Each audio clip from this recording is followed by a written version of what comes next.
Hello. Good morning बेटा, नमस्कार आप सभी को। आप सबका स्वागत है आपकी इस प्यारी सी क्लास में। और आप लोग ये सोच रहे होगे सर आज लेट कहाँ हो गए।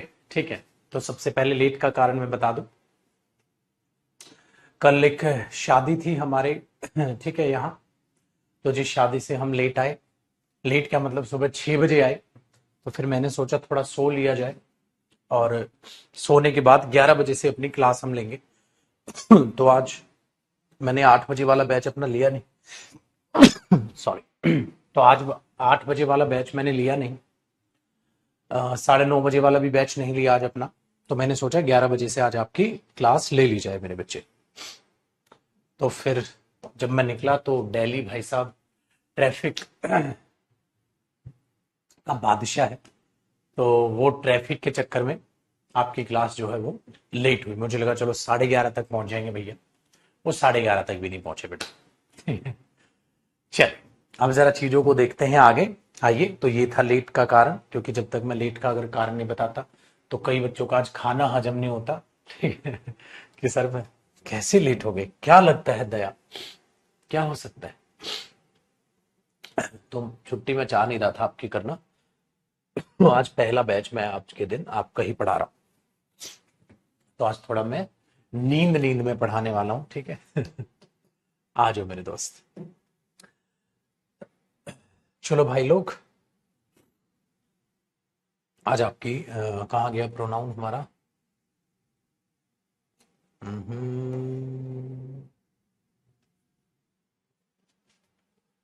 अरे भाई से ये रहा।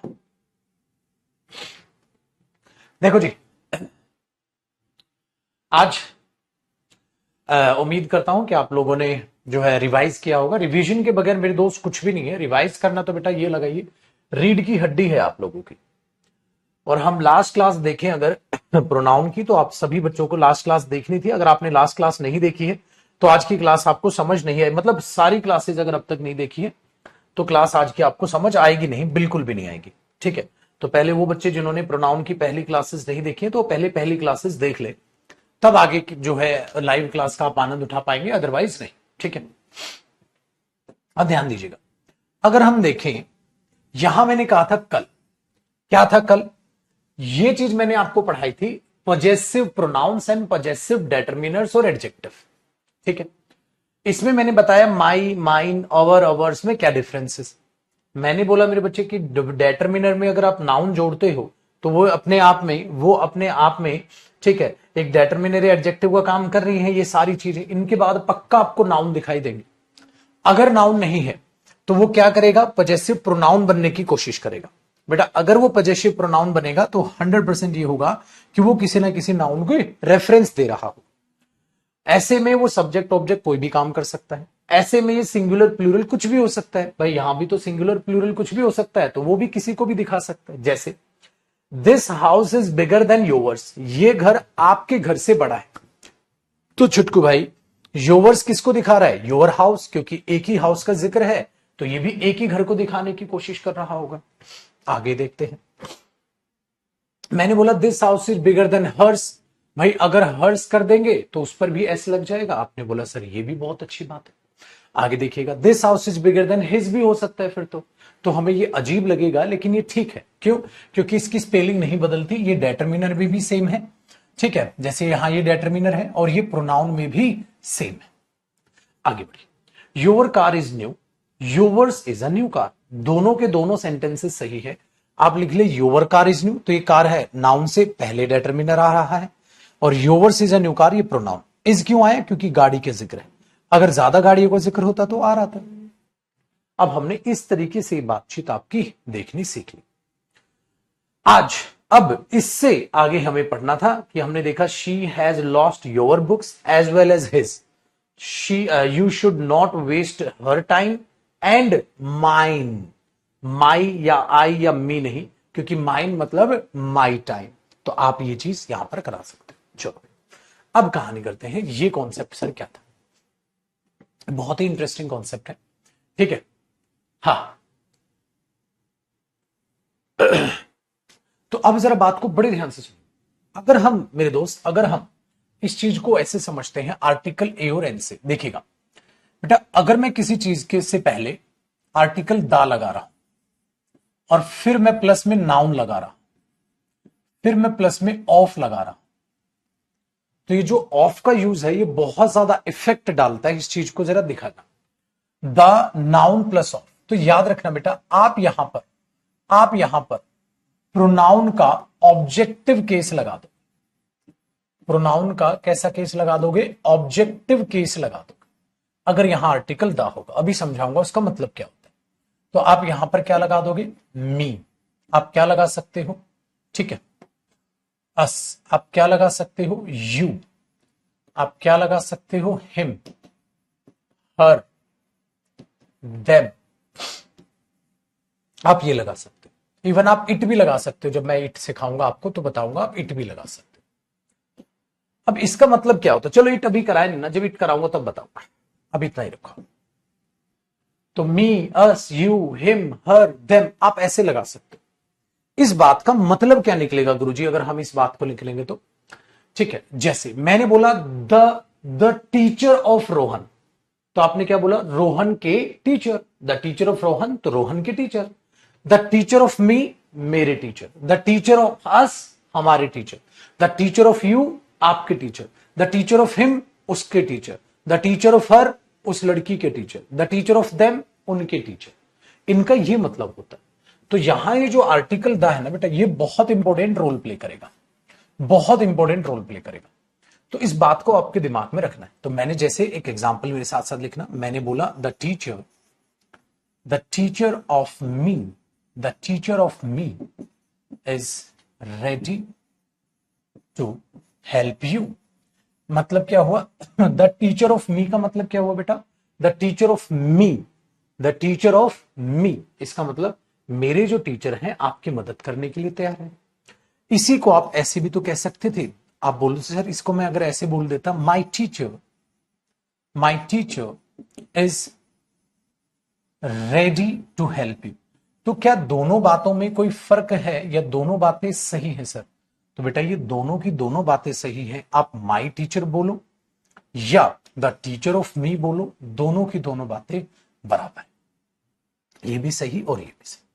अब ये चीज तो आपके लिए बहुत बड़ी बात या आपको वो नई बात नहीं लग रही है, लेकिन ऊपर वाली बात, ठीक है, ऊपर वाली बात आपको बहुत ही लाजवाब और नई आपके लिए हो सकती है, आपको थोड़ी अजीब लग रही हो, लेकिन वो सही। सो दा क्या करता है? किसी को बेटा डेफिनेट बताना है, थप्पा लगाता है, मतलब उस चीज को वो अपने आप में पर्टिकुलर दिखाता है। टीचर है किसके? मेरे सर। आप ये तो नहीं बोल सकते ना बेटा the teacher of I, the teacher of I तो नहीं बोलोगे, द टीचर ऑफ मी। ठीक है, द टीचर ऑफ मी या my teacher, the father of me या माई फादर। ठीक है, ये चीज आपको रखनी जब आप इस चीज के रूबरू होंगे तो पेपर में ये चीज आएगी। लेकिन देखना मेरे भाई, एक बहुत ही गजब और इंटरेस्टिंग चीज आपको बताता हूं बेटा। ये तो था द। अगर इसी चीज में मैं आपको कहूं नेक्स्ट कॉन्सेप्ट, आर्टिकल ए और एन आ जाए और उसके बाद नाउन आ जाए, फिर ऑफ आए, भाई मेरे पूरी की पूरी कहानी पलट जाएगी। बात को बड़ी ध्यान से सुनिएगा। जैसे यहां कौन सा आर्टिकल यूज हो रहा था? द। तो ये ऑफ पता है किसका मीनिंग दे रहा था? का, की या की, है ना?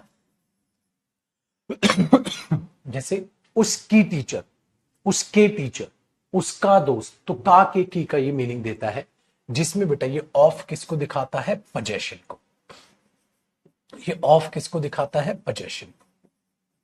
इसलिए बोलते ना आप द फादर ऑफ रोहन, आप क्या बोलते हैं? रोहन के पिताजी। The father of Rohan, Rohan के पिताजी, इसको दिखाता है। बिल्कुल सर, समझ आ जाएगा। अगर आर्टिकल द आएगा तो हम ये यूज कर रहे हैं और इसका मीनिंग पोजेशन का के की आएगा। लेकिन बेटा बहुत शातिर होता है क्या? यहां पर क्या आएगा? अभी मैं लिखूंगा नहीं, मैं पहले इसको साबित करके दिखाऊंगा यहां पर क्या आएगा। उस चीज को साबित करने के लिए मैं पहले डेरिवेशन बताऊंगा फिर लिखूंगा, आप कॉपी करना बेटा। अगर मैं आपको एक सेंटेंस ये देता हूं, वन ऑफ, ध्यान से सुनिएगा, one of my friends, one of my friends, बेटा ज्यादा में से एक की बात होगी ना? हाँ, वन ऑफ माई फ्रेंड्स, देखिएगा, one of my friends is ready to help you. मुझे बताओ बेटा इस बात का क्या मतलब है? One of my friends is ready to help you, बिल्कुल आसान और एकदम सही लग रहा है आपको।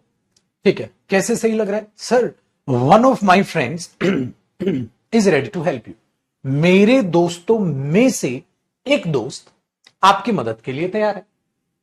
मेरे दोस्तों में से एक दोस्त, सपोज करो मेरे 12 दोस्त हैं, तो 12 में से एक दोस्त आपकी मदद करने के लिए तैयार। तो आपने देखा बेटा कि ये जो ऑफ यहां प्रेपोजिशन आप लिख रहे हो, ये सेम मीनिंग दे रहा है या अपना इसने मीनिंग चेंज कर दिया? आप बोलोगे सर इसने अपना मीनिंग चेंज कर दिया। One of my friends is ready to help you, मेरे दोस्तों में से एक दोस्त आपकी मदद करने के लिए तैयार है। इसका मतलब यहां जो ऑफ है उसने अपना मीनिंग बिल्कुल चेंज कर दिया। क्या मीनिंग देने लग गया? सिलेक्शन का, कि मेरे दोस्तों में से एक जो है आपकी मदद करने के लिए तैयार है। लेकिन अगर मैं आपको एक बात कहूं, इस बात को आप एक तरीके से और लिख सकते हो। आपने बोला कैसे गुरुजी? देखो, आप इस बात को एक तरीके से और कह सकते हो। और कैसे? देखो, मेरे दोस्तों में से एक दोस्त, तो ये एक कौन है? एक दोस्त। तो इस एक की जगह क्यों ना मैं आ फ्रेंड लिख दूं? बेटा एक दोस्त की अंग्रेजी जो है वो आ फ्रेंड भी तो होती है। आ फ्रेंड, एक दोस्त, आ फ्रेंड। अब ध्यान से सुनिएगा, आ फ्रेंड भी तो लिख सकता हूं, बिल्कुल लिख सकते हो। फिर मैंने क्या किया? ऑफ का ऑफ लिख दिया। तो बेटा इस वन की वैल्यू आ फ्रेंड ही तो है, मेरे दोस्तों में से एक दोस्त। तो वन ऑफ माई फ्रेंड्स, मेरे दोस्तों में से एक दोस्त। तो ये क्या बन गया? वन ऑफ माई फ्रेंड्स, मेरे दोस्तों में से एक दोस्त। अच्छा, तो इस वन की वैल्यू क्या होगी? आ फ्रेंड, यानी कि एक दोस्त। तो आ फ्रेंड ऑफ। अब एक बात बताओ, जब मैं यहां आ फ्रेंड ऑफ माई फ्रेंड्स लिखूंगा, कॉपी नहीं करना, आएगा नहीं। अगर मैं आ फ्रेंड ऑफ माई फ्रेंड्स लिखूंगा तो मुझे लगेगा नाउन नाउन रिपीट हो रहा है। तो जैसे यहां ये प्रोनाउन यूज कर लिया था आपने, हाँ, तो एक काम करो ना, माई फ्रेंड्स को दोबारा रिपीट मत करो। तुमने क्या किया? तुमने ऊपर इस प्रोनाउन की जगह नाउन की वैल्यू रख दी। क्यों ना तुम माई फ्रेंड्स को छोटा कर दो। मैंने बोला माई फ्रेंड्स को कैसे छोटा कर दोगे? भाई माई फ्रेंड्स को दिखाना है तो आप माइन नहीं लिख सकते हो? बिल्कुल लिख सकते हैं। क्यों? क्योंकि ये पॉजेसिव आपका डिटरमिनर है, ये नाउन है, तो पॉजेसिव प्रोनाउन चाहिए होगा बेटा। अगर मैं दोनों को जोड़ूंगा तो क्या पैदा होगा? माइन। तो मैं कह सकता हूं a friend of mine is ready to help. बस भैया बेड़ा पार हो गया। बेटा एक बात बताइए, क्या मैं ये कह सकता हूं a friend of me? A friend of me का मतलब क्या हो गया? मेरे में से एक दोस्त। मेरे में से एक दोस्त, क्या मुझे बीच से काटोगे? फिर मेरे अंदर से एक दोस्त निकालोगे? बेवकूफी, नॉनसेंस। बेटा मेरे में से एक दोस्त या मेरे दोस्तों में से एक दोस्त? मेरे दोस्तों में से एक दोस्त। जब मेरे दोस्तों में से, तो पॉजेसिव प्रोनाउन चाहिए होगा, वहां पर ऑब्जेक्टिव वाला प्रोनाउन हमें नहीं चाहिए होगा। इसलिए पेपर में देगा बेटा अ friend of me. A friend of me नहीं होता, अ फ्रेंड ऑफ माइन होता है बेटा। इसलिए आपने यहां पर चेंज देखा। अच्छा सर, अब हमारे दिमाग में बैठ गया, आप क्या समझाना चाह रहे हो? बेटा अगर द आर्टिकल द आता है तो ऑफ का मीनिंग ये होता है। तो आप सिंपल कह देते हो क्या? मेरा दोस्त, the friend of me, the friend of us, the friend of you, the friend of him. लेकिन अगर आ गया या एन आ गया बाबल साउंड में, तो आर्टिकल ए का मतलब क्या हो गया? अ फ्रेंड ऑफ मी, मेरे में से एक दोस्त। भाई मेरे में से एक दोस्त कैसे निकल सकता है? मेरे दोस्तों में से एक दोस्त। अ टीचर ऑफ मी, गलत। अ टीचर ऑफ माइन, मेरे टीचर्स में से एक टीचर। ठीक है। अ बुक ऑफ मी, मेरे में से एक किताब। अ बुक ऑफ माइन, मेरी किताबों में से एक किताब। तो याद रखिएगा, जब पेपर में आर्टिकल ए और एन आता है तो इसका जो मीनिंग आता है, बेटा मीनिंग जरूर निकालना आना चाहिए। ऑफ अपना मीनिंग बदलता है और ये बात करता है बेटा सिलेक्शन की। सिलेक्शन यानी कि में से, किन में से आप किसकी बात करोगे? सिलेक्शन यानी में से प्लस। तो यहां पर आप हमेशा देखोगे आपको पॉजेसिव प्रोनाउन नजर आएगा, ऑब्जेक्टिव प्रोनाउन नजर नहीं आएगा बेटा। फिर आपको अब इस प्रेपोजिशन का ऑब्जेक्ट कौन बनेगा? ये पॉजेसिव प्रोनाउन बनेगा। तो आपको क्या नजर आएगा? मी या माइन, अवर्स, योवर्स। लेकिन बेटा हिज नजर आएगा, क्योंकि हिज तो होता नहीं है। ठीक है, क्या नजर आएगा? हर्स। क्या नजर आएगा? देयर्स। बेटा ऐसे एरर आएगा। लेकिन छुटकू मियां, आपको मीनिंग जरूर निकालना आना चाहिए, वरना दिक्कत में आ जाओगे आप। इस बात को याद रखिएगा। तो जैसे ही हमने ऐसे देखा, हाँ सर इस बात के अर्थ निकलेंगे। अब कैसे पेपर में एरर है, क्या है, अब इन चीजों को जरा एक बार समझने की कोशिश कीजिएगा। मैंने मेरे बच्चे सिंपल से एक एग्जांपल आपके सामने यहां पर लिखा अ फ्रेंड ऑफ हिम या अ फ्रेंड ऑफ हिज, ठीक है, ये मैंने लिख दिया वॉन्ट्स टू मीट यू, उसके दोस्तों में से एक दोस्त आपसे मिलना चाहता है। बताओ बेटा क्या आएगा, अ फ्रेंड ऑफ हिम या हिज?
ठीक है बेटा, तो आपने क्या बोला, अ फ्रेंड ऑफ।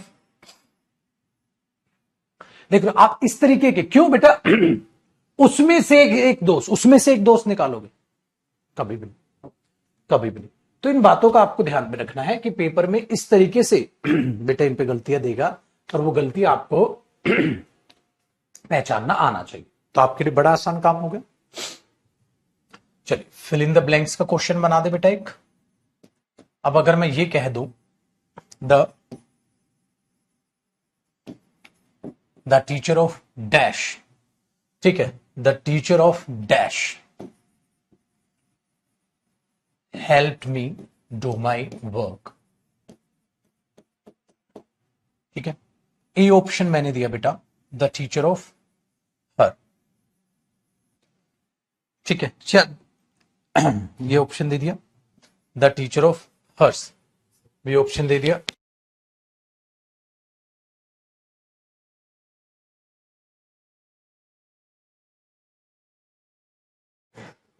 ठीक है जल्दी से बोलना उसको, शी, और डी हमने बना दिया जी सपोज देयर। बताओ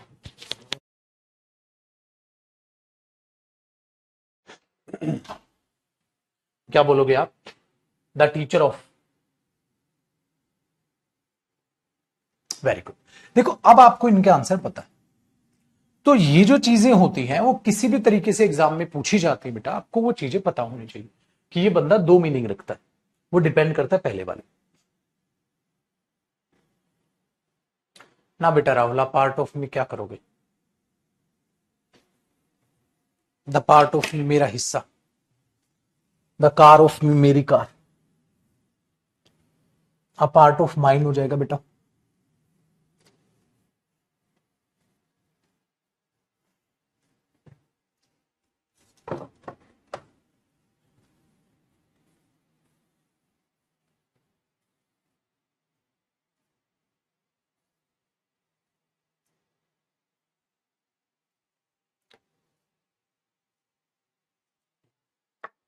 डन, चलिए अब आगे बढ़ते हैं।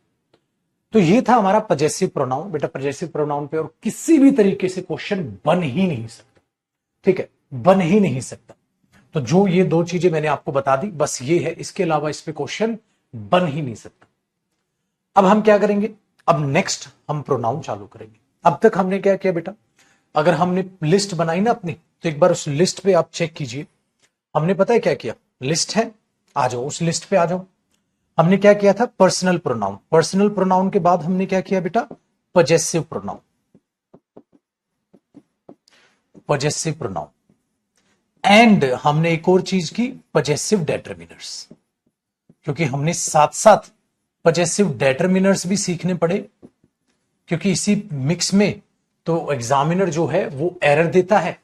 इसी मिक्स में तो एग्जामिनर एरर देता है कि पजेसिव प्रोनाउन का पजेसिव डेटरमिनर से कंपैरिजन करके आपके एग्जाम में एरर बनता है। तो इसलिए मीनिंग जानना बेहद ज्यादा जरूरी हो बेटा हर चीज का कि क्या है। डन है। अब तीसरा हम जो पार्ट इसमें कर रहे हैं, तीसरा जो टॉपिक हम कर रहे हैं वो कर रहे हैं मेरे बच्चे यूज ऑफ इट। अब आप क्या डाल लोगे अपनी, ये हमारी कंटेंट चल रहा है ना इसका। पहला हमने क्या किया, पर्सनल प्रोनाउन। दूसरा क्या किया, पजेसिव प्रोनाउन एंड पजेसिव डेटरमिनर्स। तीसरा पार्ट अब क्या कर रहे हैं, यूज ऑफ इट। ठीक है, चलिए यूज ऑफ इट के बाद में मैं पहले लिख देता हूं, हम करेंगे पोजीशंस ऑफ पर्सनल प्रोनाउंस। फिर बेटा ये करेंगे। ठीक है, पहले लिख दिया मैंने दोनों टॉपिक ताकि दोबारा पीछे ना आना पड़े। डन है, उसको लिख लीजिए। आओ मेरे शेर। अब देखो बेटा, मैं क्यों बोलता हूं कि मीनिंग जानना बड़ा जरूरी होता है। एक बार एग्जामिनर ने एक क्वेश्चन दिया था बहुत इंटरेस्टिंग। एक बात बताओ, एग्जामिनर बोला बेटा अ फादर ऑफ, देखना क्या दिया examiner, a father of her, a father of her. ठीक है, अ फादर ऑफ हर, आपने ये बोल दिया, very good. Wants to meet you. अब मुझे बताओ गलती कहां है, अब मुझे बताओ बेटा गलती कहां है, गलती कहां है।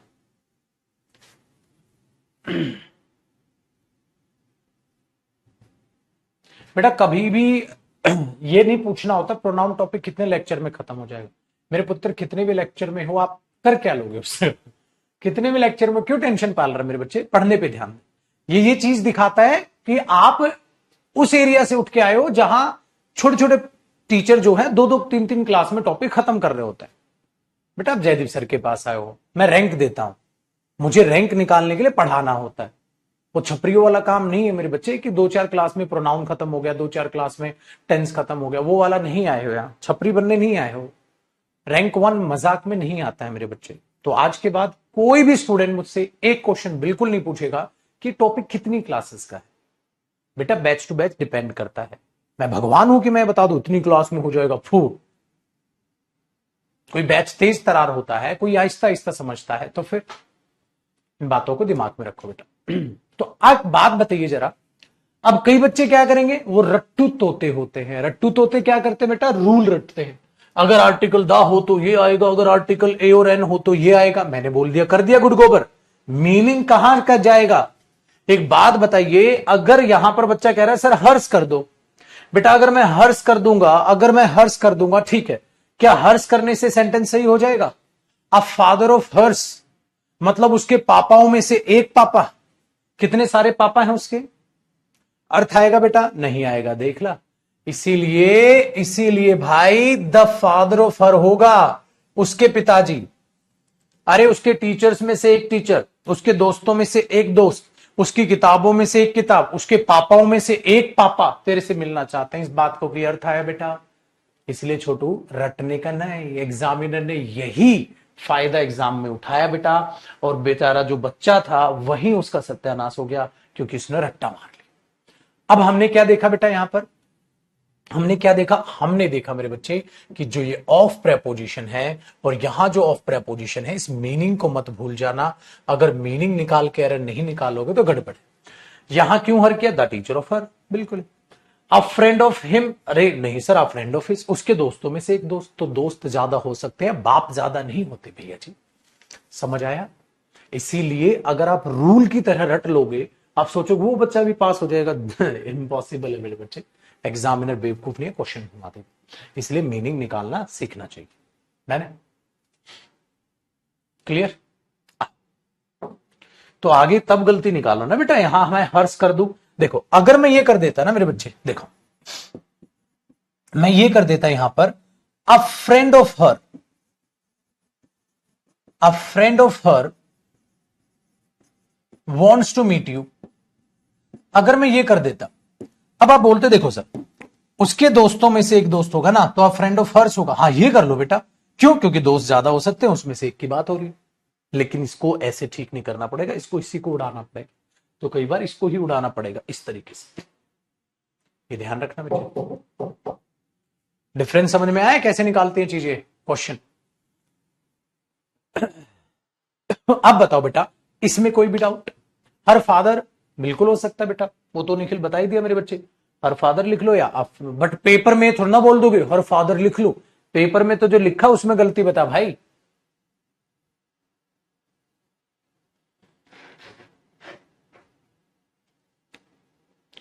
मंजीत ये रिकॉर्डेड, अरे लाइव बैच है गधेड़ू, सुबह क्लास चल रही है, मैं कह रहा हूं अभी आया था, ये लाइव बैच है कि वीडियो तेरे को यही नहीं पता चल रहा है? भगवान क्या करेंगे यार जिंदगी में।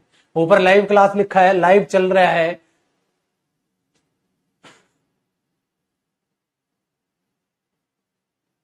ही likes ice cream more than I do. हाँ तो मोर देन आई डू होगा बेटा, मोर देन आई लाइक तो नहीं होगा। इस डाउट में तो कुछ भी नहीं है मेरे बच्चे, कल कराया तो। आगे समझ, बढ़े आगे और बताओ फटाफट से, कोई डाउट है तो मेरे बच्चे यहां तक।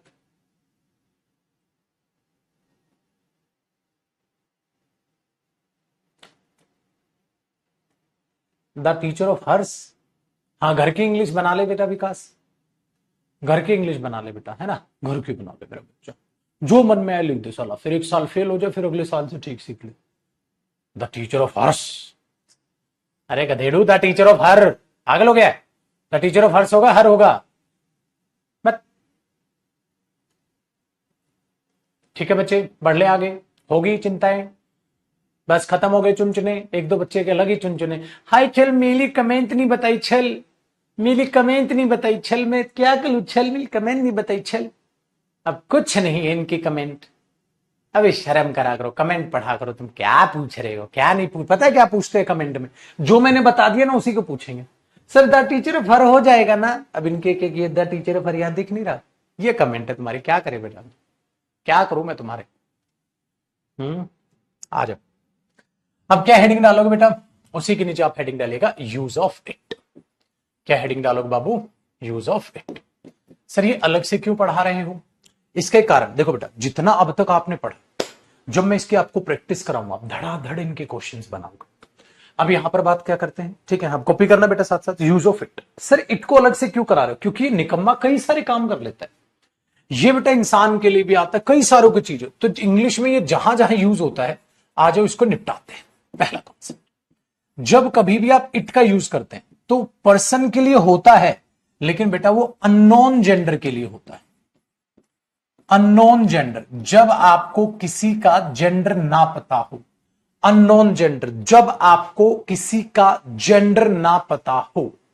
जब आपको किसी का जेंडर ना पता हो, या आपको पता ही नहीं कौन है वो, मतलब लड़का है लड़के, वो जेंडर अननोन हो। अब वो जेंडर अननोन हो, या फिर मेरे बच्चे आप छोटे बेबी के लिए, बेटा छोटा बेबी, व्हाट्सएप वाला बेबी नहीं, छोटा बेबी या चाइल्ड, इसके लिए भी आप क्या यूज करते हो बेटा? इट। इसके लिए भी आप क्या यूज करते हो? इट यूज करते हो। दूसरी बात बेटा, जब आप इट यूज करते हो तो इट यूज होता है किसके तौर पर? सब्जेक्ट के तौर पर। मतलब अच्छा, अगर आप इट्स यूज करते हो ना बेटा, इट्स, देखो ये इट्स, तो ये किसके रूप में यूज होता है? साथ साथ कॉपी करना मेरे बच्चे, डेटरमिनर के यूज पर। अगर ये डेटरमिनर है तो पक्का इसके बाद क्या दिखाई देगा बेटा आपको? नाउन तो दिखाई देगा ही देगा। आप इसको एक डब्बा बना लीजिए। तो ये इट यूज होगा किसके तौर पर बेटा? सब्जेक्ट के तौर पर। ये इट्स होगा, इसके बाद क्या दिखाई देगा? नाउन। तो ये क्या होगा? डेटरमिनर कहो, या मेरे बच्चे इसको क्या कह सकते हो? एडजेक्टिव कह सकते हो। मेरे पुत्र इट ही सेम स्पेलिंग में किसकी तरह यूज होगा? ऑब्जेक्ट के तौर पर। ठीक है, अब एक बात बताइएगा, ये कॉपी नहीं करना, रफ है बेटा। हमने क्या देखा था? आई, माई, मी, तो हमने माइन भी देखा, कॉपी नहीं करना है। हमने देखा बेटा वी, अवर, अस, तो हमने अवर्स भी देखा। लेकिन इट में पजेसिव प्रोनाउन नहीं होता। ये क्या होता है? इट। ये क्या होता है? इट्स। और ये भी क्या होता है? इट। हाँ, लेकिन ये नहीं होता, ये ब्लैक। इसका मतलब मेरे बच्चे, इसका पजेसिव प्रोनाउन नहीं होता। इसीलिए देखो, कॉपी नहीं करना बेटा, मैंने यहां पर समझाया आपको। इसीलिए आप यहां पर देखो मैंने क्या लिखा, इट होता है जब आप सब्जेक्ट की तरह यूज करो, इट्स होता है जब आप डेटर्मिनर की तरह यूज करो, और इट होता है जब आप सेम स्पेलिंग ऑब्जेक्ट की तरह भी आप इसको यूज करो। लेकिन सर इसका पजेसिव प्रोनाउन कुछ भी नहीं होता बेटा, इसका पजेसिव प्रोनाउन कुछ भी नहीं होता। डन है। चलो एग्जाम्पल जरा देखते हैं बेटा। मैंने एक सेंटेंस लिखा, मैंने एक सेंटेंस लिखा इसी के लिए, आई हैड सम, ये इसको ऐसे कर दो, सिंपल से करते हैं। मैंने बोला इट इज, ठीक है, it is very beautiful, it is very beautiful. तो सपोज करो मेरे बच्चे वहां पर एक छोटा सा बेबी है, एक क्या है वहां पर, एक छोटा सा बच्चा है। आप उसको देखकर क्या बोलोगे, अरे इट इज वेरी ब्यूटिफुल। अब उस छोटे बच्चे का आपको जेंडर क्लियर नहीं है बेटा, ये तो है नहीं कि घर वाले उसको नंगू पतंगू घुमा रहे हैं, आप बोलोगे सर फिर तो जेंडर पता हो, तो आप बोल दो शी या ही, चलेगा बेटा। लेकिन अगर एक छोटा बच्चा है, आप जेंडर नहीं है तो आप उसको नहीं बता रहे, तो नहीं बता पा रहे, तो आप उसको डायरेक्ट बोल दो बेटा इट। तो चाइल्ड हो या बेबी हो, उस शब्द के लिए, उस चाइल्ड के लिए, उस बच्चे के लिए आपने क्या यूज कर लिया, इट इज वेरी ब्यूटीफुल। अब देखिए ये वर्ब है, और ये वर्ब से पहले किस रूप में यूज हो रहा है बेटा, सब्जेक्ट के तौर पे यूज हो रहा है, सब्जेक्ट के तौर पे यूज हो रहा है। डन है। तो ये चीज यहां पर होती। चलिए, I saw a baby there, मैंने वहां, आई सॉ चाइल्ड देयर कह दूं, I saw child, I saw child in the room, मैंने कमरे में एक बच्चा देखा था, एंड इट वॉज क्राइंग, और वो रो रहा था, एंड इट वॉज क्राइंग, वो रो रहा था। अब पेपर में क्या करेगा बेटा, पेपर में दे देगा and he was crying, and she was crying. अब देखो हमने क्या देखा, चाइल्ड, अगर चाइल्ड के लिए यूज करूंगा तो बेटा क्या यूज नहीं होगा, ही, क्या यूज नहीं होगा, शी, क्या यूज होगा, इट। इस तरीके से एग्जामिनर दूसरी गलती यहां पर दे सकता है। ठीक है, ये चीज आपके बात हुई। अच्छा सर, हाँ अब चीजें समझ आ रही हैं। तो एक छोटे बच्चे के लिए आप इट का यूज करते हो, ही या शी का यूज नहीं करते। तो बेटा ये चीज आपके लिए अननोन जेंडर के केस में, यहां मतलब छोटे बच्चे के केस में आप उस चीज को अप्लाई करके। अच्छा एक बात बताओ, सपोज करो मैं कॉल पे बात कर रहा हूं, आपने बोला हु इज इट, कौन है भाई, तो आपने तो नाम या उसकी बात सुनी नहीं। अच्छा, दरवाजे पे नॉक किया बेटा, ध्यान से सुनिएगा, दरवाजे पे नॉक किया, आप पता है गलती क्या करते हो, आप चिल्लाते हो who is he eight the door, who is he eight the door. तेरे को क्या पता पागल, दरवाजे के पीछे लड़का है कि लड़की है। सर मेरे को तो नहीं पता दरवाजे के पीछे लड़का है लड़की है, नहीं पता। तो आपको क्या बोलना चाहिए उस रियल लाइफ में, who is it at the door. अगर आपको दिखाई दे रहा है तो आप बोल दोगे हु इज शी, दिखाई दे रहा है तो हु इज ही। जब दिख ही नहीं रहा दरवाजे के उस पार, तो बेटा रियल लाइफ में भी याद रखिएगा, जब आप स्पोकन में भी यूज करते हैं तो आप बोलो he is it at the door. दरवाजे के आप अंदर है, बाहर से कोई नॉक कर रहा है, आप क्या बोलोगे, अरे कौन है भाई, बहन हुई तो, गलत है। तो क्या बोलते हो आप, who is it at the door, who is it at the door. तो who is it at the door वो चीज समझ आइएगा जब सामने वाला ये बोलता है who is it at the door, दरवाजे पर कौन है। इसका मतलब मेरे बच्चे उस सामने वाले को क्लियर नहीं हो रहा है वो लड़का है या लड़की है, उसको क्या पता दरवाजे के उस पार कौन है। तो एग्जाम में अगर ऐसा आएगा तो ये चीज क्या है, बिल्कुल करेक्ट हुई। डन, ये चीज हुई। तो ये क्या बना हमारे पास, अच्छा सर अब समझ आया। तो मैंने आपको क्या समझाया बेटा, अननोन जेंडर का क्या मतलब है, और पेपर में बेबी या चाइल्ड जब ये शब्द यूज होगा तो उसके लिए आप क्या यूज करेंगे, इट यूज कर लेंगे। ये सब्जेक्ट, ये इसकी पोजेशन, और ये चीज ये है। ठीक है, वही चीज अगली बात देखिए, मैंने बोला मेरे बच्चे the child is, the child is playing, the child is playing with, ठीक है ध्यान से सुनिए, विद इट्स, मैंने यहां पर यूज किया बेटा, the child is playing with its या विद हिज या विद हर ट्वाइस या विद देयर ट्वाइस।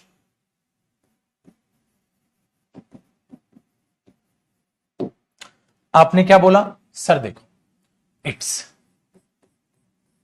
तो अब ये क्या हुआ बेटा, ट्वाइस नाउन, और नाउन से पहले मेरे बच्चे इट्स क्या हुआ, डेटर्मिनर हुआ। सर आपने अभी अभी बताया किसके लिए आया बेटा, बच्चे के लिए, तो बच्चे के लिए वहां पर ये चीज आ गई, दूसरी गलती। लेकिन अब तीसरी बात बड़े ध्यान से सुनिएगा, यहीं पर नोट करिए, अगर आप इट यूज करते हो तो वो सिंगुलर है। सर मुझे इसका प्लूरल चाहिए, भाई इट यूज करोगे तो वो सिंगुलर है, एक बच्चा है बेटा। सर अगर ज्यादा बच्चे हो गए तो बेटा इट का प्लूरल भी दे होता है, इस बात को याद रखना। इट का प्लूरल भी क्या होता है, दे होता है, इस बात को अपने दिमाग में बैठा दीजिए। कैसे आई, अगर मैं इसी एग्जाम्पल में ये कर दूं, द चिल्ड्रन, बेटा चाइल्ड का प्लूरल चाइल्ड्स नहीं होता, क्या होता है, children. The children are playing, the children are playing, बच्चे खेल रहे हैं, विद इट्स टॉयज, अपने खिलौनों के साथ। तो आपने बोला बच्चे, इसका मतलब ये क्या हुआ, प्लूरल। अगर प्लूरल हुआ तो इस बच्चे के लिए इट आना था, लेकिन बच्चे हैं वो, तो इट्स में गलती होगी, पेपर में आप यहां पर देयर। तो the children are playing with their toys, आप इसे ऐसे कर दोगे। ठीक है बेटा, हाँ बेटा, who is eight the door empty बोल सकते हैं मेरे बच्चे। अगर आप वो कौन है दरवाजे पे जो है, तो फिर आप उसको हु इज एट बोल दोगे। दिख रहा है तो हु इज ही, ठीक है। तो आपको ये ध्यान में रखना है। आपने बोला हाँ सर आहिस्ता ऐसे सीख, आप में से कुछ ऐसे बच्चे हैं जो मेरे बच्चे डाउट पूछते हैं, जो मैं पढ़ाने वाला होता हूं, पता है उन बच्चों ने किताब विताब पढ़ ली, या छोटे मोटे टीचर के पास पढ़ लिया, जिन्होंने रट्टा वट्टा रूल वूल आपको बता दिया, इसलिए आपका दिमाग खराब हो जाता है। आपने सिस्टमेटिक चीजें नहीं पढ़ी हैं आज तक। अब आप मेरे साथ ग्रामर क्या है, सिस्टमेटिक तरीके से पढ़ रहे हैं। बेटा मैं खिचड़ी नहीं बनाता, एक एक चीज को आहिस्ता आहिस्ता सीखते चलो। अब पहले कॉन्सेप्ट आपको क्लियर में हो गया, ठीक है। लेकिन देखो बेटा, इट्स का अपना एक जलवा है। कैसे जलवा है, अब मैं नेक्स्ट कॉन्सेप्ट बता रहा हूं। हुआ कॉपी यहां तक, आगे बढ़ ले बेटा, आगे बढ़ ले। चल देखो नेक्स्ट कॉन्सेप्ट, ये जो इट है ना, हाँ, ये मेरे बच्चे थिंग्स के लिए भी आता है निकम्मा, ये एनिमल्स के लिए भी आता है। ओ देख रहे हो, ये थिंग्स के लिए भी आता है और ये एनिमल्स के लिए भी आता है, और इवन ये नॉन लिविंग थिंग्स के लिए भी आता है। अगर मैं लिविंग थिंग्स या नॉन लिविंग थिंग्स भी बोलूं ना, ये तब भी उसके लिए भी आता है। एक कुर्सी के लिए भी तो आप इट लगा देते हो बेटा, एक किताब के लिए भी आप इट लगा देते हो, आप एक जानवर के लिए भी इट लगा देते हो। आपने बोला ये तो निकम्मा पूरा शातिर, बिल्कुल बेटा, इनके लिए भी तो इट आप लगाते हो। दूसरा, अगर मैं आपको कहता हूं मेरे पुत्र कलेक्टिव नाउन है, जैसे गवर्नमेंट है, कलेक्टिव नाउन है, गवर्नमेंट के लिए भी तो आप क्या लगाते हो, इट लगा देते हो। कलेक्टिव नाउन जो होता है बेटा, ठीक है, कलेक्टिव नाउन जो होता है गवर्नमेंट के लिए भी तो आप इट लगाते हो। आपने बोला हाँ सर, अगर वो सिंगुलर मीनिंग दे तो उनके लिए भी आप इट देखते हो। तो इट थिंग्स के लिए, एनिमल्स के लिए, नॉन लिविंग थिंग्स के लिए, कलेक्टिव नाउन के लिए। और सुनिएगा मेरे बच्चे, जब आपको टाइम बताना हो तो आप इट लगा देते, जब मेरे बच्चे आपको डे बताना हो तब आप इट लगा देते, टाइम बताना हो, दिन बताना हो तो भी आप इट का यूज करते। चीज ठीक है सर, ठीक है। और ये दूसरा, जब आप ये बताना हो, जैसे भाई आप दिन के बारे में ही लिखना है, चलो पहले एक एक एग्जांपल मैं आपको लिख के बताता चला जाता हूं। ध्यान से सुनो, ध्यान से सुनो। मैंने आपको बोल दिया, मैंने किताब खरीदी थी क्योंकि मुझे उसका कवर पसंद आ गया था, ठीक है। मैं ये किताब ऐसे बोल दो भाई, मैंने किताब खरीदी थी, I bought a book because I liked its colour. अब आपने क्या लिखा, इट्स। तो आप उस चीज को जरा बात को समझो, आप किसके लिए कह रहे हो वो चीज, ठीक है, किसके लिए कह रहे हो वो चीज। आपने बोला सर मैं तो किताब के लिए इट यूज करने की कोशिश कर रहा हूं, वही तो है कहानी। चलो मैंने बोला आई बॉट अ बुक, मैंने किताब खरीदी थी, एंड किताब खरीदी थी और, या ऐसे बोलो मैंने एक किताब खरीदी थी, या मैंने ऐसे बोल देते हैं, एक का बात बताते हैं। आई बॉट हिज बुक, मैंने उसकी किताब खरीद ली थी। हाँ, मैंने बोला भाई क्यों खरीद ली थी? आई बॉट हिज बुक, मैंने बोला क्यों खरीद ली थी भाई? क्यों खरीद ली थी? Because I liked its cover, क्योंकि मुझे उसका कवर पसंद आ गया था। आई बॉट इट, मैंने उसकी किताब खरीदी थी because I liked its cover, क्योंकि मुझे उसका कवर पसंद आ गया था। किसका कवर बेटा? बुक का। तो ये इट किस को दिखा रहा है? बुक को दिखा। मैंने बोला गवर्नमेंट अपना फर्ज निभा रही है, गवर्नमेंट अपना फर्ज निभा रही है, तो आपने क्या बोला बेटा? द, ध्यान से सुनिएगा, the government is doing it's duty, government अपना फर्ज निभा रही है। अब देखो बेटा, गवर्नमेंट के लिए आप क्या लगा रहे हो? It's duty. Very good. अच्छा, the company is ready to invest its money या देयर मनी। कंपनी तैयार है अपना पैसा इन्वेस्ट करने के लिए। बेटा एक कंपनी है, ज्यादा एक, अगर कंपनीज होता तो देयर आ जाता। तो यहां पर क्या है बेटा? एक कंपनी। तो क्या है ये? एसएल मतलब मेरे बच्चे सिंगुलर, तो क्या आएगा? इट्स। अच्छा पुत्र, अगर मैं द कंपनीज कर दूं तो ऐसा मत सोचना खाली इंसान के लिए ही आता, नहीं भाई, देखो ना, द कंपनीज आर भी हो गया ना, are ready to invest its या देयर मनी। वे कंपनीज अपना पैसा इन्वेस्ट करने के लिए रेडी हैं। अब कंपनीज क्या हो गए बेटा? पीएल, यानी कि प्लूरल। तो अब आप क्या लगाओगे? देयर। ये तरीके से भी आपके एरर आते हैं। दूसरी बात ध्यान से सुनेगा बेटा, डन है? अगर मैं बोल दूं थिंग्स है, एनिमल्स है, आप कुत्ता बिल्ली, इनके लिए भी आप इट यूज करते हैं, ठीक है? इट इज माई डॉग, तो आप ऐसा बोल देते हैं, इट इज माई डॉग, ये मेरा कुत्ता है भाई।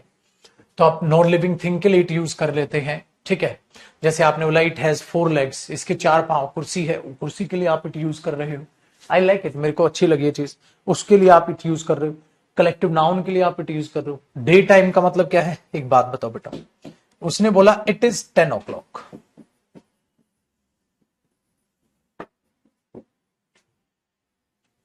इट इज 10 o'clock, तो आपने क्या बोला? It is 10 o'clock। मैंने बोला कितना समय हो गया बेटा? आपने सपोज बोला इट इज 10 o'clock, अब तो शायद 12 बज गए, तो 12 o'clock। तो आप इस तरीके से बोल के चलते हो बेटा। आपने बोला बिल्कुल। अच्छा बेटा, दिन देखो, सपोज मैंने किसी से बोला भाई क्या है, उसने बोला सर इट इज मंडे, आज मंडे है सर, ठीक है? उसने बोला सर बहुत गर्मी है, बहुत ठंड है, it is very cold today, it is very cold today. ऐसे भी आप इट यूज करते हो। यार ये तो मेरा फर्ज है इस चीज को करना, तो आप क्या बोलते हो बेटा? It is my duty, it is my duty, ठीक है, टू हेल्प पीपल, लोगों की मदद करना तो मेरा फर्ज बनता। यहां पे ये बोलते हो, ऐसे यूज करते हो, डन है? आप कई बार आपके सामने कोई पूरी की पूरी बातचीत चिट्ठा गाता है और आप पता है क्या बोलते हैं? आई नो इट, मेरे को ये पता है। क्या? कोई बात, आई नो इट, अरे मेरे को ये पता है यार, I know it. Know it मतलब कोई बात,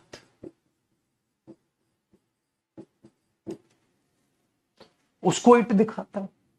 अच्छा मेरे बच्चे, कई बार आप ऐसा देखते हैं, it is known to her, उस लड़की को पता है कि, it is known to her कि रोहन इज अ थीफ, उस लड़की को पता है कि रोहन एक चोर है, उस लड़की को पता है। It is known to her, ये चीज उसको पता है कि रोहन चोर है। आपको नहीं लग रहा बेटा कि रोहन चोर है? जो सारी बात तुम लिख रहे हो, इस पूरी बात को मेरे बच्चे इट दिखाने की कोशिश कर रहा है। अरे ये पता है उस लड़की को, जैसे आप बोलते हैं आई नो इट दैट, तो आप उसको एक्सप्लेन भी कर सकते हो बेटा, आई नो इट दैट, आगे भी एक्सप्लेन कर सकते हो। ठीक है, Rohan is a thief, I know it that Rohan is a thief, मेरे को पता है कि रोहन चोर। अब यहां देखो बेटा, it is known to her that Rohan is a thief. It is known to her, उसको ये पता है कि रोहन चोर। तो कि रोहन चोर है मेरे बच्चे, इस पूरी की पूरी बात को बताओ पाजी, इस पूरी बात को कौन दिखा रहा है? इट दिखा रहा है। आपने बोला गुरुजी आपने तो ठीक किया जो इट को अलग पढ़ा है। यार अगर पर्सनल प्रोनाउन में मैं इसको पढ़ा देता बेटा, तो सिर्फ एक ही कॉन्सेप्ट होता। देखो ये पर्सन को दिखाता है, बेबी चाइल्ड को या अननोन जेंडर को तो पर्सनल प्रोनाउन है, हाँ, खत्म हो जाता वो तो, ये पहली कॉन्सेप्ट पे खत्म हो गया बेटा, लो जी खत्म। लेकिन ये तो भाई साहब जलवा है अपना इट का तो। अच्छा वेरी देखो, अब मैं आपने बोला कि सर डेली रिवीजन ज्यादा जरूरी है क्या? मैंने बोला बेटा इट इज वेरी इंपॉर्टेंट। अरे ये चीज तो बहुत इंपॉर्टेंट है, इट इज वेरी इंपॉर्टेंट। तो एक बात बताओ बेटा, अरे ये तो बहुत इंपॉर्टेंट है, इसका मतलब बात को इस तरीके से जब आप स्टार्ट करते हो तो आप इट यूज करते हो बेटा। बोलते कि नहीं बोलते आप? तो इट बादशाह है, अलग से पढ़ना बनता है। हो अब मैं एक बात देख पा रहा हूं, क्या देख पा रहा हूं? अब कमेंट का फ्लो थोड़ा कम हो गया। क्यों कम हो गया? अब आपको चीज समझ आ रही है मेरे बच्चे, आप पता है क्या कर रहे हो? आप बिखर जा रहे हो। जैसे ही मैं एक कॉन्सेप्ट बताता हूं, कुछ कुछ बच्चा सर ऐसा हो जाएगा इट में, सर ऐसा हो जाएगा, सर ऐसा हो जाएगा, सर ऐसा हो जाएगा, सर ऐसा हो जाएगा, ऐसा पूछने लग जाते हैं, जबकि आपको पता है वो सारी चीजें मैं आगे पढ़ाऊंगा।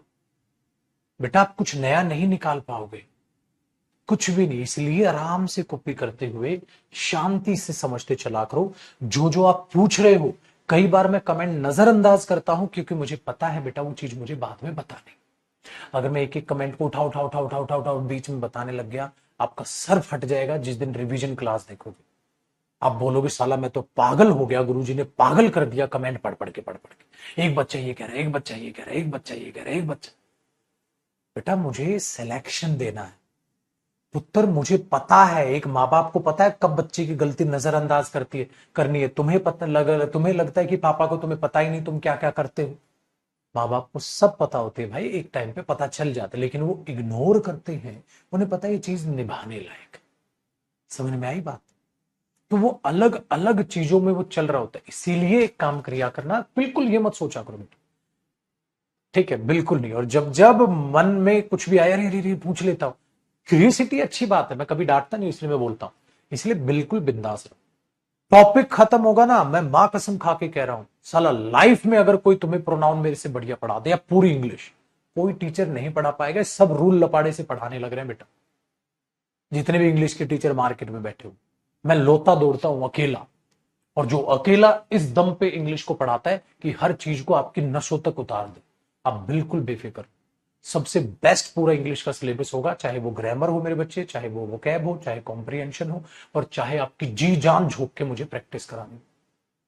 आप ये बोलोगे गुरुजी पढ़ के मजा, क्योंकि एक टॉपिक पढ़ते ही सीखते ही आपको उन चीजों का आधार पता चल जाता है। ये नए बच्चों के लिए मैं बात बता रहा था, इसलिए उन बातों को बेफिक्र रहो। अब समझ आ जाएगा आपको क्यों मेरे स्टूडेंट रैंक 1 लाते हैं और कैसे उनके 100% इंग्लिश में नंबर आते हैं। लेकिन बेटा वो कभी भी ये नहीं पूछते टॉपिक कब खत्म हो। प्रोनाउन मेरे बच्चे बड़ा टॉपिक है। इन टीचर्स ने, इन किताबों ने फ्यूचर खराब कर दिया स्टूडेंट्स का। फेल कराने में इन टीचर्स का ही हाथ है स्टूडेंट्स को, क्योंकि 2-2 4-4 क्लास में बेटा प्रोनाउन खत्म करते हैं। इस बात को दिमाग में रखिए। चलो फटाक से कॉपी करो, फिर आगे बात करते हैं।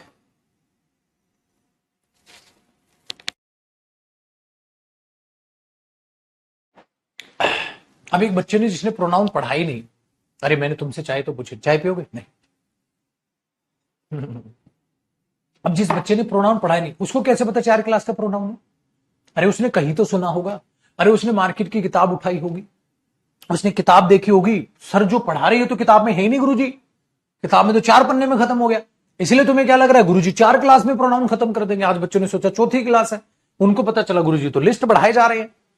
तो बेटा सब ठीक है, चलिए आगे देखते हैं। तो भाई इतना सारा जो है इट का चिट्टा हो। अब अगले कॉन्सेप्ट पे देखते हैं। सर अब अगले कॉन्सेप्ट में क्या है? अगले कॉन्सेप्ट में है गुरुजी जो हम इट है, हाँ, इसके साथ देखो, अगर आपको ये इट्स दिखाई देता है तो बेटा इसके बाद आपको पक्का नाउन दिखाई देता है। और ये जो बंदा नाउन से पहले होता है ये डेटर्मिनर होता है, या आप इसे एडजेक्टिव कह सकते हो। शॉर्ट में लिख दो तो ये दोनों हो जाते हैं भाई भाई। लेकिन आपको एक इट्स ये नजर आता है, इट, और इस पर आप ऐसे साइन जिसको आप अपोस्ट्रोफी एस की बजाय बेटा इसको रेज्ड कोमा बोल देते हैं, अपोस्ट्रोफी भी बोल देते हैं, कोई दिक्कत नहीं है। ये कब आता है सर? ये भी तो आता है। हाँ, तो एक बात बताओ पाजी, ये भी तो पढ़ा है आपने। ये क्या होता है? ये होता है बेटा शॉर्टकट। किस किस का? या तो इट इज का,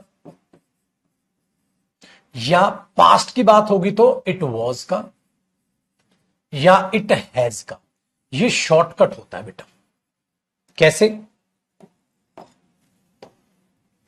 तुमने अभी अभी एक सेंटेंस लिखा था, it is my duty, it is my duty to do this work. इस काम को करना मेरा फर्ज बनता है, मेरा फर्ज है भाई। It is my duty to do this work. बेटा आप इस इट इज को शॉर्ट में लिख सकते हो, it's my duty, it's my duty to do this work. तो ये भी सेंटेंस बिल्कुल सही है, दोनों का मतलब यही है। आप इसी का शॉर्टकट आप इट्स लिखते हो, दोनों से। लेकिन पेपर में पता है क्या दे देगा? It's my duty. अरे इट्स यहां नहीं आना। ठीक है, चलो बेटा आपकी कमेंट्स का मैं 15 मिनट टाइम बढ़वा दूं।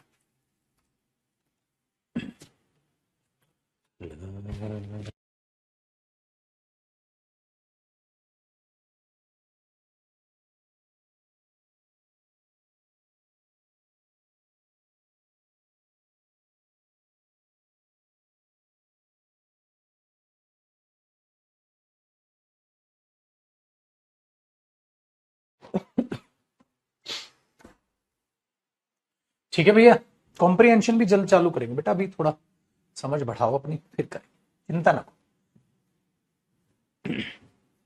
ठीक है, तो हमने क्या देखा? इट्स ऐसा। अच्छा, लेकिन अगर मैं उल्टा कर दूं, अगर मैं कहूं द जूरी, जूरी क्या होती है बेटा?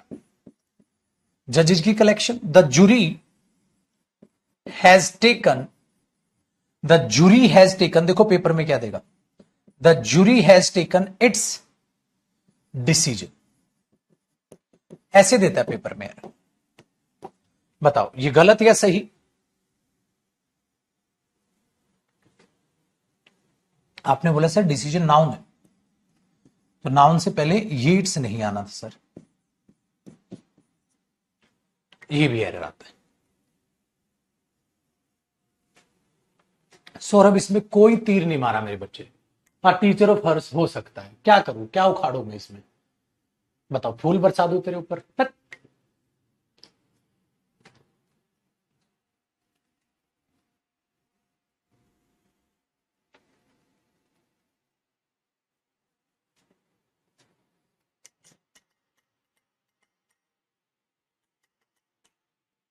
अब देखें इसका एक कॉन्सेप्ट और देखते हैं बेटा, फिर सारे भाई अपने अपने घर चलते हैं। देखो बात को जरा समझिए, बढ़ गया? देखो जी बेटा, इसमें क्या होता है? इट आप यूज करते हो, इट इज आप यूज करते हो अगर प्रेजेंट है। पास्ट होगा तो बेटा आप इट वॉज यूज करो। ये किसके लिए? पास्ट टाइम के लिए। और इज किसके लिए? प्रेजेंट टाइम के लिए।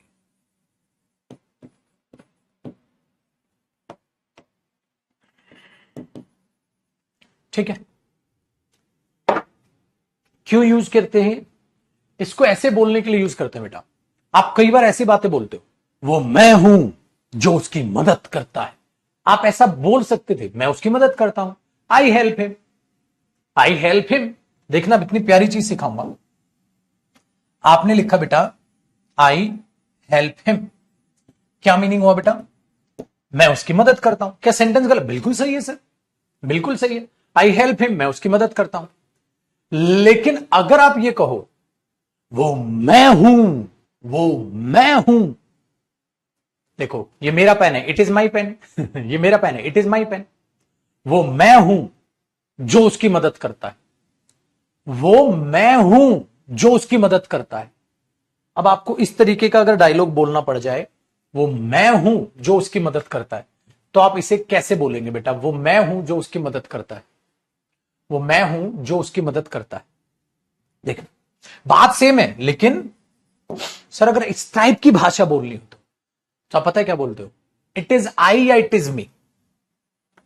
इट इज आई या इट इज मी, क्या बोला जाएगा? अब एक बात को मैं आपको इसको सिखाने के लिए बहुत बात बताता हूं। देखो, वो मैं हूं तो वो कौन है? मैं ही हूं सर। इसका मतलब ये हुआ मेरे बच्चे, यहां इट क्या है? सब्जेक्ट है। बिल्कुल, यहां इट क्या है? सब्जेक्ट। अब वो कौन है? मैं हूं। तो आप रीजनिंग पढ़ते हो बेटा, बहुत अच्छे से रीजनिंग पढ़ते हो। अब रीजनिंग जब आप पढ़ते हो, रफ है जो मैं इधर लिख रहा हूं, कॉपी मत कर लेना बेटा। आप ये पढ़ते हो ए इज बी, पढ़ते हो कि नहीं पढ़ते हो? ए बी है, हाँ, तो आप इसको लिखते हो, इसका मतलब सर ए बराबर बी है। भाई ए बी है तो इसका मतलब ए बराबर बी है। अगर ए और बी दोनों बराबर हैं तो दोनों की यूनिट भी सेम होनी चाहिए। Very good. तो अगर दोनों की यूनिट सेम होगी तो कल मैंने सिखाया था कि भाई सब्जेक्ट का कंपैरिजन सब्जेक्ट से होगा, ऑब्जेक्ट का कंपैरिजन ऑब्जेक्ट से होगा। तो बेटा अगर दोनों बराबर हैं मेरे बच्चे, हाँ, तो ये भी सब्जेक्ट होगा तो ये भी सब्जेक्ट होगा। Very good. तो हमने क्या सीखा था? नहीं गुरुजी, वर्ब के बाद तो ऑब्जेक्ट आता है कि नहीं बेटा? सर ये वर्ब हुई तो यहां तो मी आना चाहिए, ऐसे ही लग रहा है पहली नजर में तो। Very good. लेकिन एक बात बता मेरे बच्चे, वर्ब के बाद वर्ब का ऑब्जेक्ट आता है तो वो वर्ब को एक्सप्लेन करता है। जैसे देखो, ध्यान से देखो, अगर मैं ये कहूं दे नो मी, कॉपी नहीं करना भाई, ये रफ है, यहां कुछ और लिखवाऊंगा मैं अगले पेज पे लिख देता हूं, एक दो बच्चा छाप जाएगा वरना। देखो बेटा, अगर मैं ये कहता हूं बेटा दे नो मी, वे जानते हैं, किसको जानते हैं? मुझे जानते हैं। तो बेटा ये इसको एक्सप्लेनेशन दी, इसकी एक्सप्लेनेशन है ये, मुझे जानते हैं। तो ये वर्ब और ये वर्ब की एक्सप्लेनेशन है जो कि ऑब्जेक्ट हुआ। Very good.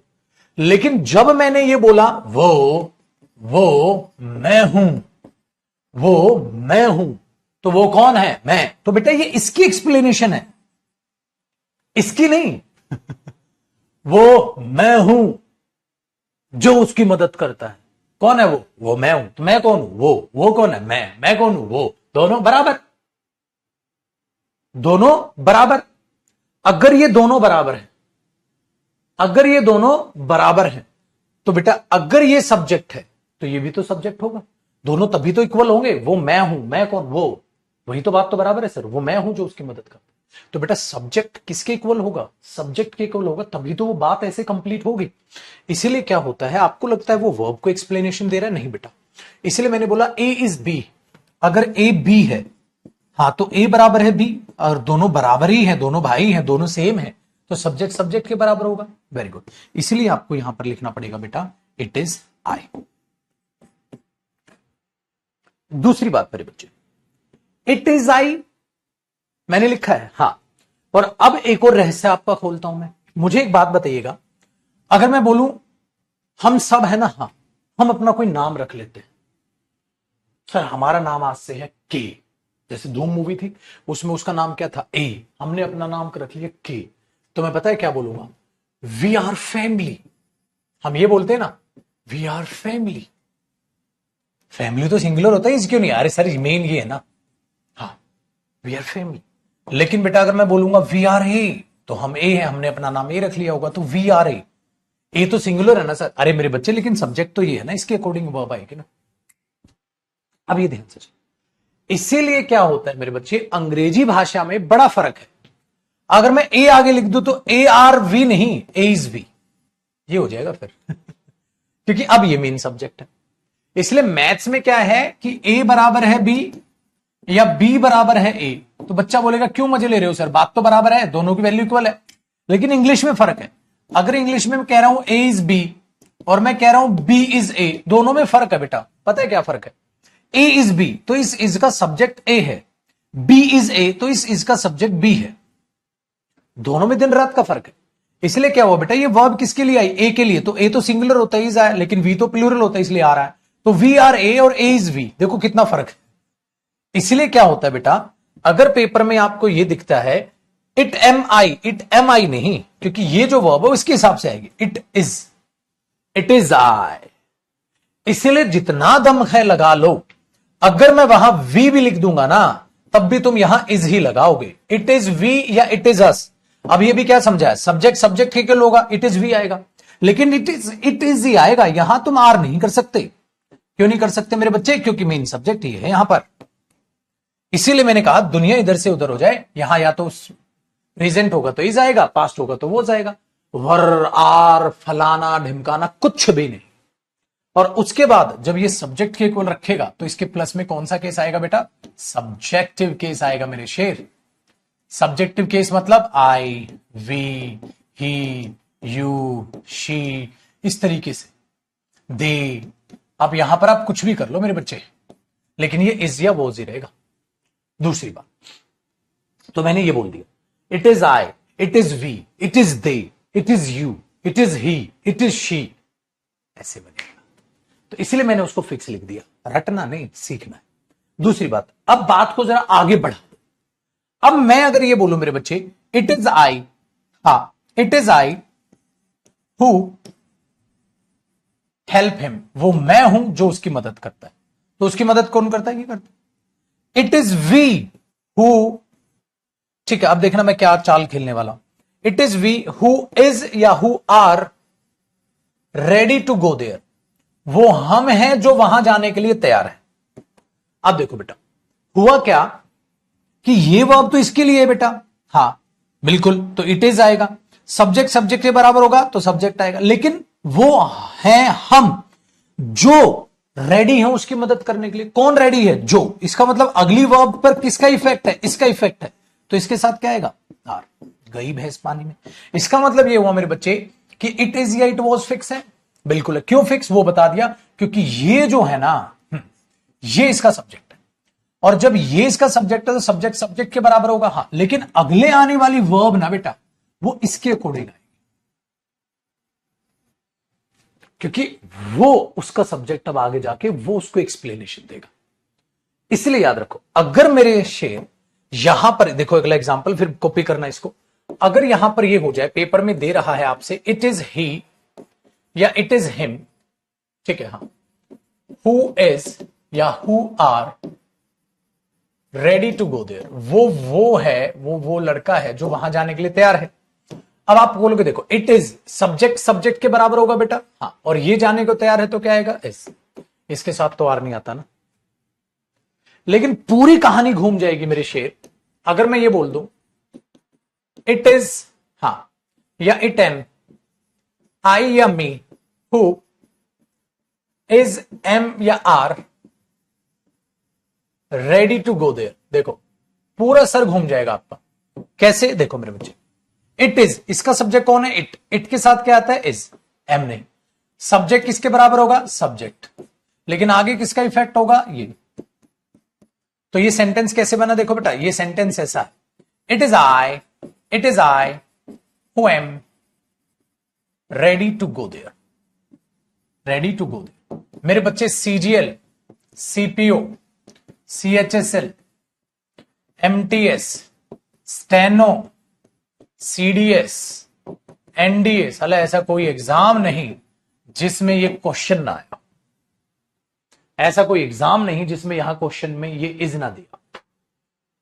हर एग्जाम में ये क्वेश्चन आ चुका है। तो it is I who am ready to go there.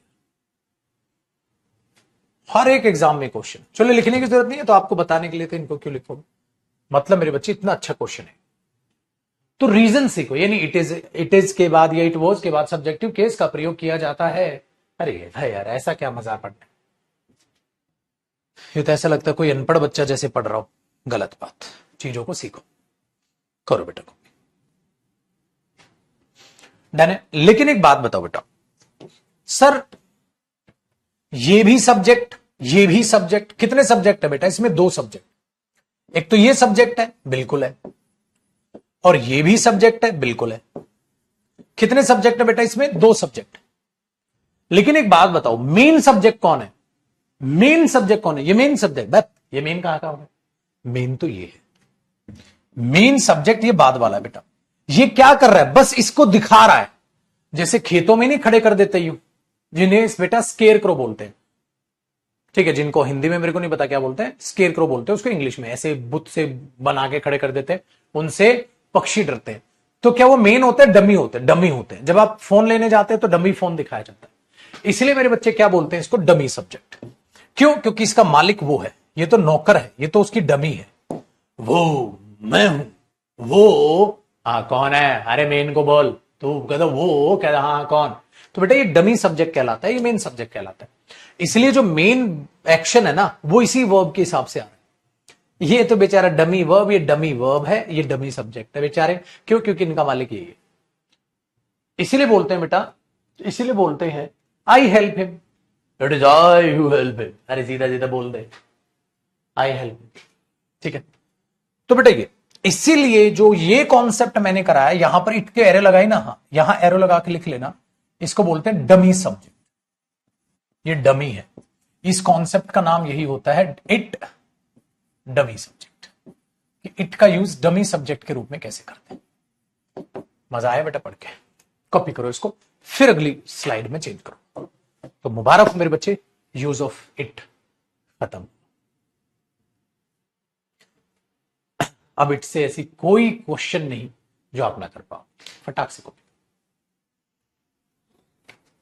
अब जब इनके क्वेश्चंस मैं आपसे बनवाऊंगा तो धड़ाधड़ फटाफट आपसे इनके क्वेश्चंस बनने चालू हो जाएंगे।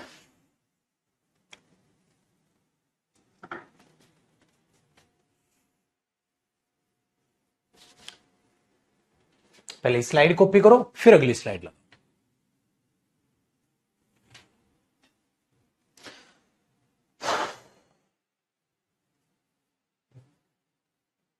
आया भाई मजा पढ़ने में? तो आज लेट आया था तो इसलिए थोड़ी सी क्लास मैंने आपकी बढ़ा दी बेटा, 15 मिनट।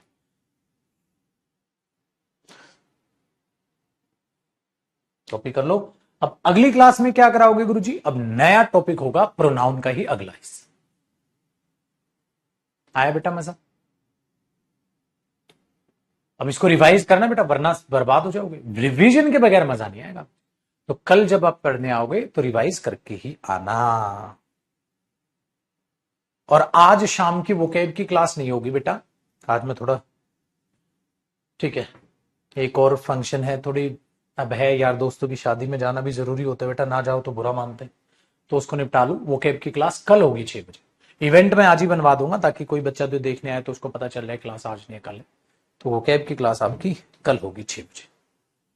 तो सारा रिवाइज कर लीजिएगा छुटकू, और कल मुझे तब मिलिएगा। लो बेटा अब इसको कॉपी कर लो, इसका रह गया था। क्लॉक से पहले वो क्यों लगाते हैं? ये बेटा नाउन का टॉपिक है, वहां सिखाओ, वहां की मतलब नाउन का। जाते हो तो